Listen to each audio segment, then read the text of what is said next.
نیستیم. ما طرفداری مسلمانیم. انما المؤمنون اخوه گفت الله سبحانه تعالی.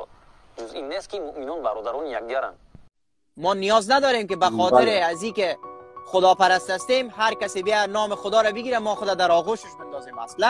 اصلا معیار یکتاپرستی نیست که هر کس برای تو گفت لا اله الا الله محمد رسول الله برادر تو شد. یک دروغی است که برای ما گفتن.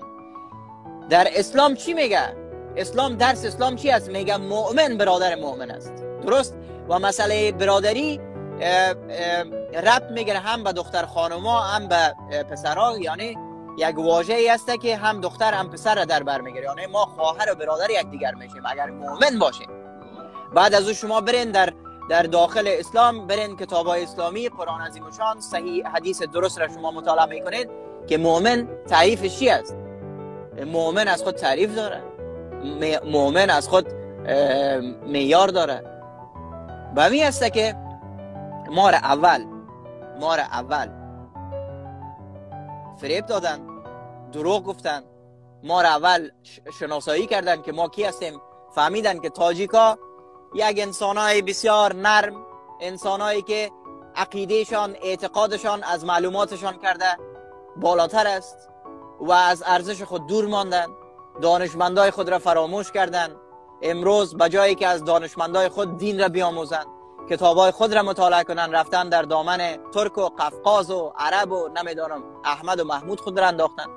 دشمن وقتی مطمئن شد که ما از خود بیگانه هستیم، آمد برای ما درس اسلام داد، برای ما درس سیاست داد، برای ما درس فرهنگ داد، برای ما درس زبان داد، ترافیک زبان ملت تاجیک شد و بسیار مسائل دیگه.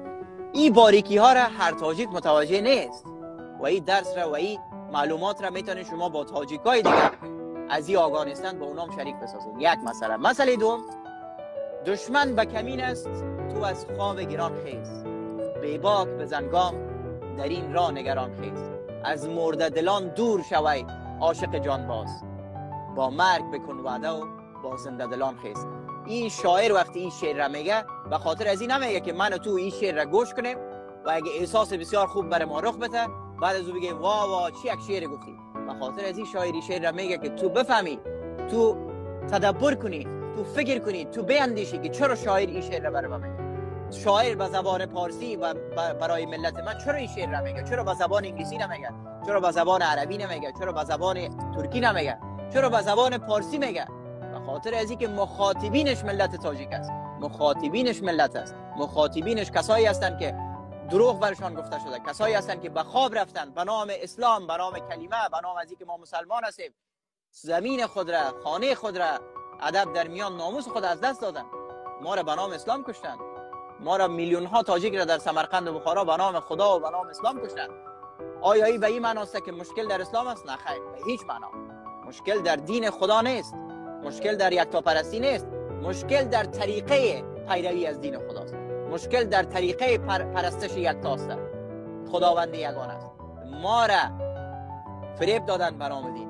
مشکل در دین نیست، مشکل در پیامی است که برای ما رسیده به نام دین. ما را به نام سیاست فریب دادن. مشکل در سیاست نیست، مشکل در درس سیاسی است. شما از ملت و از مردم و از شاعر و از دانشمندی هستین که میگن میازار موری که دانکش است، که جان دارد و جان شیرین خوش است.